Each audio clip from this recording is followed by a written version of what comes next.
প্রিয় দর্শক, সবাইকে অনেক অনেক শুভেচ্ছা জানিয়ে শুরু করছি এনটিভির নিয়মিত আয়োজন স্বাস্থ্য প্রতিদিন। আপনাদের সাথে আছি আমি ডাক্তার মোনা তাহসিন। আজ আমরা কথা বলবো চুল পড়ার সমস্যা, তার প্রতিকার ও প্রতিরোধ নিয়ে। এই গুরুত্বপূর্ণ বিষয়টি নিয়ে আলোচনার জন্য আমাদের সঙ্গে আছেন একজন বিশেষজ্ঞ চিকিৎসক। চলুন অনুষ্ঠানের শুরুতেই পরিচিত হয়ে নেই আমাদের আজকের অতিথির সাথে। ডাক্তার ইশরাত জাহান 1985 সালের সেপ্টেম্বর মাসে কুমিল্লা জেলায় জন্মগ্রহণ করেন। তিনি 2009 সালে চট্টগ্রাম মেডিকেল কলেজ থেকে MBBS ডিগ্রি অর্জন করেন। এরপর তিনি চিকিৎসা বিজ্ঞানে উচ্চতর MSc এবং DCD ডিগ্রি লাভ করেন। বর্তমানে তিনি ল্যাবেড হসপিটালে ডার্মাটোলজি বিভাগের কনসালটেন্ট হিসেবে কর্মরত। তো আপনাকে অনেক অনেক শুভেচ্ছা এবং স্বাগত আমাদের আজকের অনুষ্ঠানে। আপনাকে অনেক ধন্যবাদ, সেই সাথে এনটিভিকে অনেক ধন্যবাদ জানাচ্ছি আমাকে আমন্ত্রণ জানানোর জন্য। চুল একজন মানুষের জীবনে কতটা গুরুত্বপূর্ণ? চুল কিন্তু শুধু যে আমাদের সৌন্দর্যের অংশ এটা না, এটা আমাদের স্কাল্পটাকে কিন্তু প্রোটেক্ট করে। আমাদের ব্রেনের মধ্যে যেই ইম্পর্টেন্ট যে অর্গানগুলো আছে সেটা টেম্পারেচার মেনটেন করে। আচ্ছা। এবং এই অর্গানগুলোকে বাইরের যে মাইক্রো অর্গানিজমগুলো আছে সেগুলো থেকে প্রোটেক্ট করে। সেই হিসেবে হেয়ার কিন্তু স্কাল্পের একটা খুব ইম্পর্টেন্ট অংশ। এবং এটা ছাড়াও সৌন্দর্যের দিক থেকে যদি বলি, হেয়ার কিন্তু একটা ফিমেলের ক্রাউন। হেয়ার ফিমেলদের জন্য যেমন ইম্পর্ট্যান্ট, মেলদের জন্য ঠিক তেমন ইম্পর্ট্যান্ট। চুল পড়ার সমস্যা যুগ যুগ থেকেই ছিল, কিন্তু এখন অনেকটা বেড়েছে। একটু জানাবেন কেন এখন এত বেশি চুল পড়ার সমস্যা নিয়ে মানুষজন আসলে অনেক বেশি চিন্তিত, এবং কেন আপনার কি মনে হয় কেন চুল পড়ছে?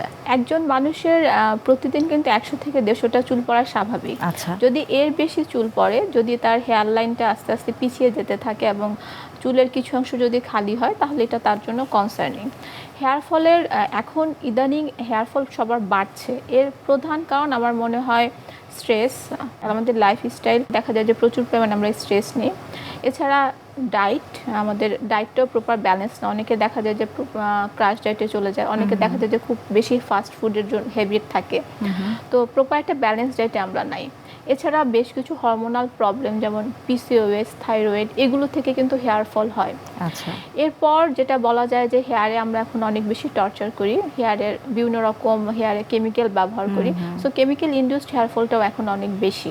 আচ্ছা। এছাড়াও দেখা যায় যে আমাদের ইন্টারনাল অর্গানগুলো যদি সুস্থ না থাকে, সেটার রিফ্লেকশন কিন্তু হেয়ারে পড়ে। তো এখন দেখা যায় যে আমাদের খাদ্যাভ্যাস বলেন বা লাইফস্টাইল বলেন, সব কিছু মিলিয়ে আমাদের একটা এজে এসে ইন্টারনাল অর্গানগুলো অনেক উইক হয়ে যায়। তো সেটার রিফ্লেকশনে কিন্তু হেয়ারে পড়ে। একজন মানুষের হেয়ার ফল মানে যে শুধু তার সৌন্দর্য নষ্ট হচ্ছে সেটা না, এটা রিফ্লেক্ট করে যে তার ইন্টারনাল অর্গানে কোনো হরমোনাল প্রবলেম থাকতে পারে। হেয়ার ফল প্রিভেন্ট করার জন্য আমরা কিন্তু অনেক সময় অনেক ধরনের প্রোডাক্টস ব্যবহার করে থাকি। তেল তার মধ্যে অন্যতম, এবং চুলে তেল দেয়া এটি ট্র্যাডিশন আমাদের দেশে অনেক বছর থেকে আছে। তেল ব্যবহার করা এটি সম্পর্কে আপনি কি জানাবেন বা কি তথ্য দিতে চাইবেন? তেল তো হেয়ারের জন্য অবশ্যই ভালো। তেল হচ্ছে হেয়ারটাকে হেলদি রাখে, হেয়ারের ময়েশ্চার মেনটেন করে। ফেসে যেমন আমরা একটা ময়েশ্চারাইজার ব্যবহার করি, তেমনি হেয়ারের তেলটাও হচ্ছে একটা ময়েশ্চারাইজার। এটা হেয়ারের যে ক্যারাটিন লেয়ারটা আছে সেটাকে প্রোটেক্ট করে রাখে। বাট কেউ যদি ভাবে যে তেল দিলে চুল পড়া বন্ধ হয়ে যাবে, এটা ভুল। আচ্ছা। তেলটা চুলটাকে হেলদি রাখে, ভালো রাখে, চুলকে ঘন করে, বাট হেয়ার ফল প্রিভেন্টে এটার কোনো ভূমিকা নাই। এছাড়াও অনেকে চুল পড়লে ভাবে যে আমি একটা শ্যাম্পু চেঞ্জ করি, শ্যাম্পু চেঞ্জ করলে হয়তো হেয়ার ফলটা বন্ধ হয়ে যাবে।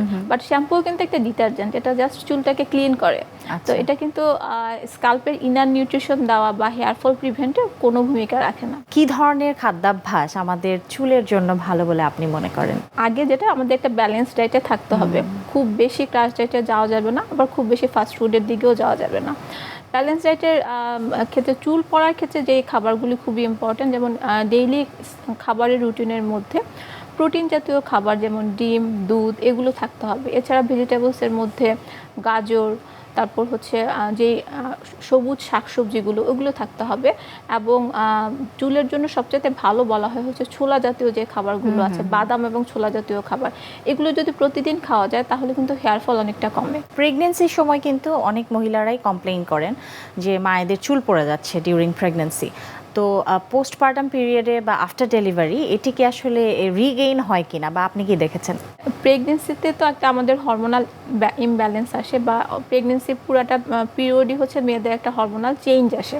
তো এই হরমোনাল চেঞ্জের জন্য দেখা যায় যে প্রেগনেন্সিতে কিন্তু হেয়ার ফলটা কমে, বাট আফটার প্রেগনেন্সি আচ্ছা যখন তার ডেলিভারি হয়ে যায় তখন হেয়ার ফল শুরু হয়। আচ্ছা এটা প্রায় 6 মাস পর্যন্ত থাকে। এটা সিজারিয়ান সেকশনের ক্ষেত্রেও হয় এবং নর্মাল ডেলিভারির ক্ষেত্রেও হয়। তো এই জিনিসটা নিয়ে অনেক ফিমেলই দেখা যায় যে অনেক বেশি ওয়ারিড হয়ে যান যে এত বেশি কেন চুল পড়ছে। তো এটা কিন্তু একটা, যেহেতু তার প্রেগনেন্সিতে একটা হরমোনাল ব্যালেন্স থাকে শরীরে এবং প্রেগনেন্সির পর আরেকটা হরমোনাল স্টেজে সে আসে, এটা টোটালি হরমোনাল ব্যাপার। এবং খুব বেশি ওয়ারিড যদি হয় সেক্ষেত্রে তাকে কিছু মেডিকেশন নিতে হবে। এটা এমন না যে এটার জন্য তাকে ইন্টারভেনশনে যেতে হবে, এটা খুবই একটা বডির নর্মাল ফিজিওলজিক্যাল প্রসেস। যাদের অনেক বেশি সিভিয়ার হেয়ার ফল আছে তাদের ক্ষেত্রে তো আপনারা বিভিন্ন ধরনের ট্রিটমেন্ট সাজেস্ট করে থাকেন, তো কি কি ধরনের চিকিৎসা পদ্ধতি আছে? যাদের সিভিয়ার হেয়ার ফল আছে, যেমন এটাকে অ্যালোপেশিয়া বলে, আবার অনেকের দেখা যায় যে বংশগতভাবে হেয়ার ফল হয়, এটাকে অ্যান্ড্রোজেনিক অ্যালোপেশিয়া বলে। এ ধরনের হেয়ার ফলের ক্ষেত্রে কোনোভাবেই কোনো মেডিসিন বা কোনো সাপ্লিমেন্ট বা কোনো নিউট্রিশনাল ডিফিসিয়েন্সি ফিল আপ করে হেয়ার ফলটা প্রিভেন্ট করা যায় না। আচ্ছা তো এইসব ক্ষেত্রে ইন্টারভেনশনের দরকার হয়। ইন্টারভেনশনের ক্ষেত্রে যদি কারো হেয়ার পড়তে পড়তে একেবারেই খালি হয়ে যায় কিন্তু তার হেয়ার ফলিকলগুলি যদি হেলদি থাকে, সেক্ষেত্রে আমরা একটা প্রসিডিউর করে থাকি যেটাকে হেয়ার ফিলার বলে।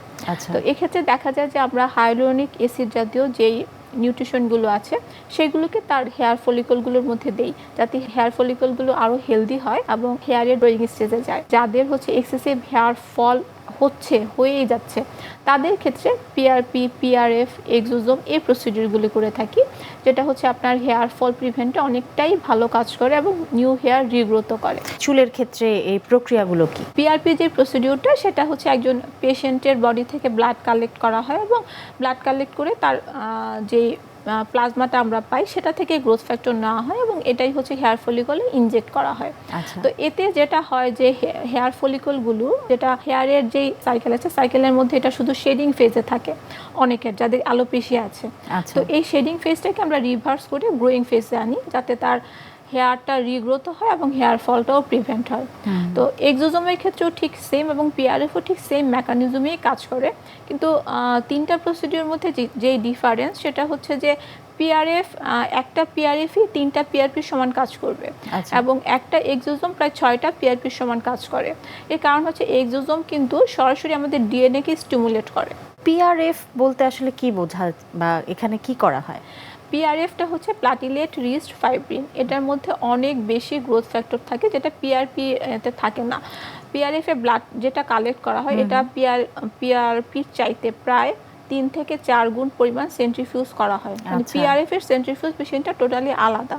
আচ্ছা তো সেক্ষেত্রে দেখা যায় যে এটার গ্রোথ ফ্যাক্টরটা অনেক বেশি রিচ থাকে। এছাড়াও এটার মধ্যে আমরা আলাদা গ্রোথ ফ্যাক্টর অ্যাড করি, যেটা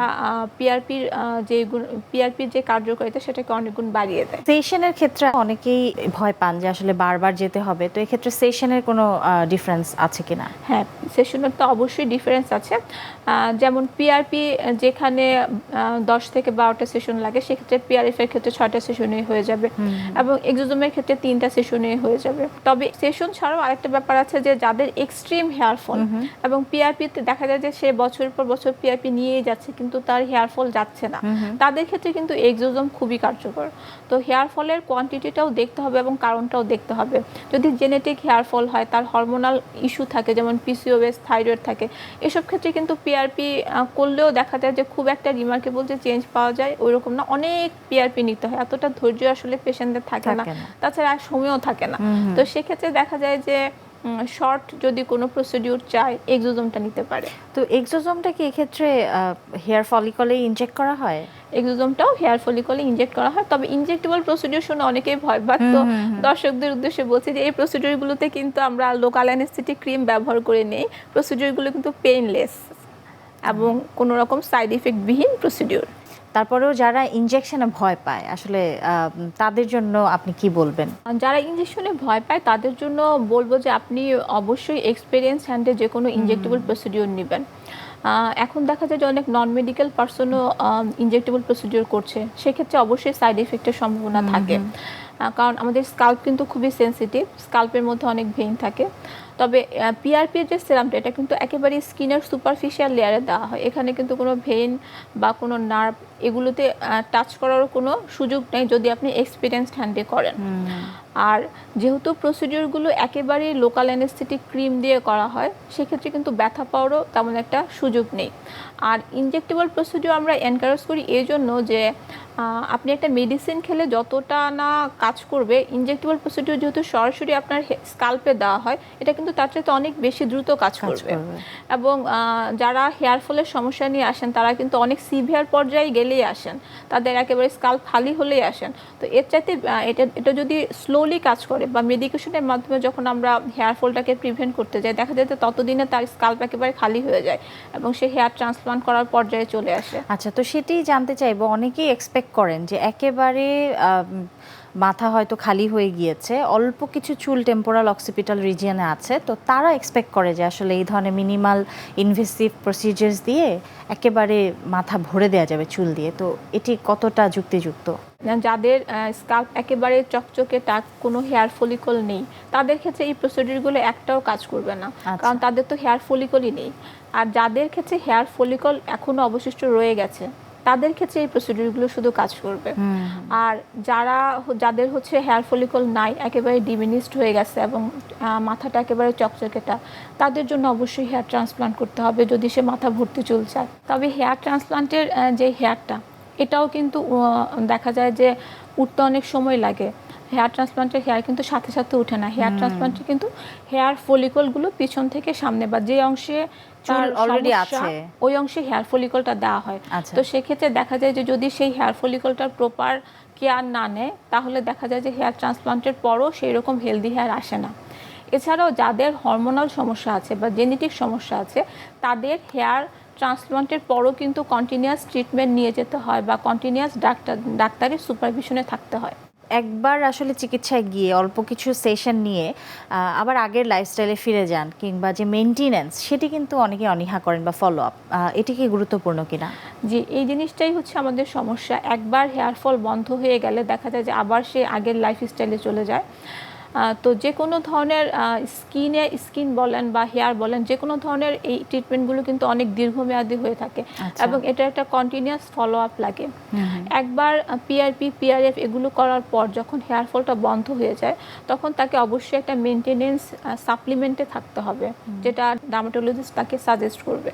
এবং মেনটেনেন্স একটা শ্যাম্পু বলেন, হেয়ার অয়েল বলেন, সব কিছুই ডক্টরের সুপারভিশনে হতে হবে। আচ্ছা, হেয়ার ফল প্রিভেন্ট করবার জন্য মিনোক্সিডিল নামে একটি ওষুধের ব্যবহার আসলে প্রচলিত আছে, তো অনেকেই, আমার পরিচিত কয়েকজন কমপ্লেন করেছেন যে এই ওষুধটি ব্যবহার করলে ফেসে হেয়ার অনেক বেশি গ্রো করছে, তো এটি কি ব্যবহারের কোনো বিশেষ নিয়ম আছে কিনা? জি, মিনোক্সিডিল হেয়ার ফল প্রিভেন্ট এবং হেয়ার রিগ্রোথের জন্য খুবই ভালো একটি মেডিসিন। মিনোক্সিডিল ব্যবহার করলে হেয়ার রিগ্রোথ হয়, প্রচুর হেয়ার রিগ্রোথ হয়। বাট মিনোক্সিডিলের কিছু সাইড ইফেক্ট আছে। এটা হচ্ছে যে এটা যদি কোনোভাবে ফেসে পড়ে, যেমন পেশেন্টদেরকে আসলে ডক্টরের ইনস্ট্রাকশন দেওয়া উচিত যে এটা এমনভাবে ব্যবহার করবেন যাতে এটা ফেসে না লাগে। আচ্ছা, ধরেন আপনি হাত দিয়ে মিনোক্সিডিল আপনার স্কাল্পে লাগালেন এবং সেই হাতটা আবার ফেসে লাগালেন এবং আপনি কন্টিনিউয়াস এভাবে করে যাচ্ছেন, তখন দেখা যাবে যে ফেসে হেয়ার চলে আসবে। এছাড়াও মিনোক্সিডিলের আরেকটা সাইড ইফেক্ট আছে, যে মিনোক্সিডিল যতদিন ব্যবহার করবেন ততদিন আপনার হেয়ার রিগ্রোথ হতে থাকবে, কিন্তু যেই আপনি মিনোক্সিডিল স্টপ করে দিবেন তখন আপনার হেয়ার ফল আবার শুরু হবে বা মিনোক্সিডিল থেকে যেই হেয়ারগুলি উঠেছিল সেগুলি দেখা যায় যে পড়ে যায়। তো এই জন্য মিনোক্সিডিল কখনো ধাপ করে স্টপ করতে হয় না, এটাকে ট্যাপার করে আস্তে আস্তে আস্তে আস্তে অফ করতে হয়, সেক্ষেত্রে এই সাইড ইফেক্টটা হয় না। একেবারেই চমৎকার বলেছেন। আমাদের অনুষ্ঠানে একটি নিয়মিত সেগমেন্ট হচ্ছে বিভিন্ন খাদ্যের পুষ্টি গুণাগুণ আমাদের দর্শকদের দেখিয়ে থাকি, সেটি এখন দেখে আসব। প্রিয় দর্শক, দেখছেন স্বাস্থ্য প্রতিদিন অনুষ্ঠানে। এ পর্যায়ে চলুন দেখে নেই খাদ্যের বিভিন্ন পুষ্টি গুণাগুণ সম্পর্কে আমাদের পুষ্টিবিদের কাছ থেকে। শরীরের সবচেয়ে সৌন্দর্য যেটি আমাদের প্রকাশ করে সেটি হচ্ছে চুল। এই চুল অনেকের মাথায় যখন কম থাকে বা চুল যখন থাকে না, তখন আমাদের দেখার যে সৌন্দর্য, সেই সৌন্দর্যের প্রথমটিই কিন্তু হারিয়ে যায়। এই চুলের যত্ন নিন, চুলকে সুস্থ রাখতে হবে। ভেতর থেকে যখন আপনি সুস্থ থাকবেন, তখন বাইরের চুলগুলো থাকবে মসৃণ এবং দারুণ সুন্দর। অনেকেরই চুল বারবার পড়ে যাওয়ার বা ভেঙে যাওয়ার একটি কমপ্লেইন কিন্তু আমরা পেয়ে থাকি। সো অনেক সময় আমাদের ওয়েদারের কারণে চুল পড়তে পারে, অনেক সময় আমাদের যে খাবারটা ইনটেক করছি সেই খাবারের কারণে হতে পারে, আমাদের পানি অনেক সময় ভালো থাকে না, এই পানির কারণে পড়তে পারে। কিন্তু ঠিক যদি আপনার লাইফস্টাইল অ্যান্ড ফুড হ্যাবিট যদি ঠিক রাখতে পারেন, তাহলে এই বাড়তি চুল পড়ার যে ঝামেলা সেটা থেকে আপনি এড়িয়ে যেতে পারেন। সেক্ষেত্রে আপনার চুলকে প্রতিদিন যত্ন নেওয়ার পাশাপাশি কিছু ভালো খাবার রাখুন খাদ্য তালিকায়। কী রাখবেন খাদ্য তালিকায়? খাদ্য তালিকায় রাখতে হবে যথেষ্ট পরিমাণ প্রোটিন। প্রোটিনের অভাবে চুল কিন্তু ভেঙে যায়, প্রোটিনের অভাবে চুলের স্কিন বা মজবুত যেটি সেটা কিন্তু হারিয়ে যায়। সেক্ষেত্রে খাদ্য তালিকায় রাখতে পারেন ডিম, দুধ, এগুলো সবই কিন্তু প্রোটিনের অংশ। এছাড়া রাখতে পারেন ভিটামিন ই সমৃদ্ধ বাদাম। সেই বাদামগুলো কিন্তু খাবারের তালিকায় যদি আমরা রাখি তাহলে চুলের গ্রোথ ভালো থাকে, মজবুত থাকে, ভেঙে পড়ার যে বিষয়টি থাকে সেটিও কিন্তু আমাদের নষ্ট হয়ে যায়। সো সেক্ষেত্রে আপনি যদি খাবারের তালিকায় একটু কালারফুল খাবার রাখেন, যেরকম ধরেন একটু পামকিনে প্রচুর ভিটামিন এ আছে, এই বিটা ক্যারোটিনগুলো শরীরের জন্য আমাদের যে নিউট্রিয়েন্টের ঘাটতি সেই ঘাটতিটা আমাদের পূরণ করে ফেলে। এই ভিটামিন এ আমাদের খাদ্য তালিকায় যত কালারফুল খাবার আছে সেগুলো প্রায় সবগুলোতেই পাওয়া যায়। যেরকম রাখতে পারেন একটু ক্যারেটস, গাজর বা পামকিন দুটো মিক্সচারে আপনি রাখতে পারেন কিন্তু একটা হালুয়ার মতো, অথবা আপনি একটা কারি তৈরি করতে পারেন যেটি আমরা লাঞ্চে অথবা ডিনারেও কিন্তু খাবারের তালিকায় রাখতে পারেন। এটা চিকেন দিয়ে রান্না করা যায় যাতে প্রোটিনের কন্টেনিং যেটা আছে সেটিও আপনি ঠিকমতো পেয়ে গেলেন।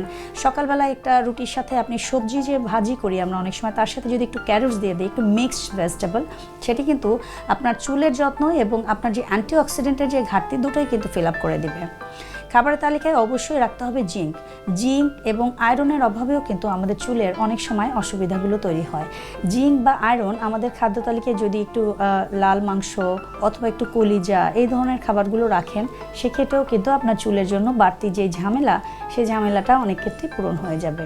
চুলের যত্নে আপনি দিতে পারেন মাঝে মধ্যে একটু পেঁয়াজের রস, যেটি আমরা খাবারে তো রাখি, একটু বাড়তি যত্নের জন্য আপনি যাতে ড্যান্ড্রাফ না হয় অনেক ক্ষেত্রে মেথি পানি অথবা আপনি চাইলে দিতে পারেন একটু মেহেদির গুঁড়া, এগুলো দিয়ে চুলের যে স্কাল্পগুলো কিন্তু অনেক সময় ক্লিন না থাকলে চুলগুলো কিন্তু পড়তে শুরু করে এবং আপনার ভেতরের নারিশটা সেটিও কিন্তু পর্যাপ্ত পরিমাণে ভালো কাজ করে না।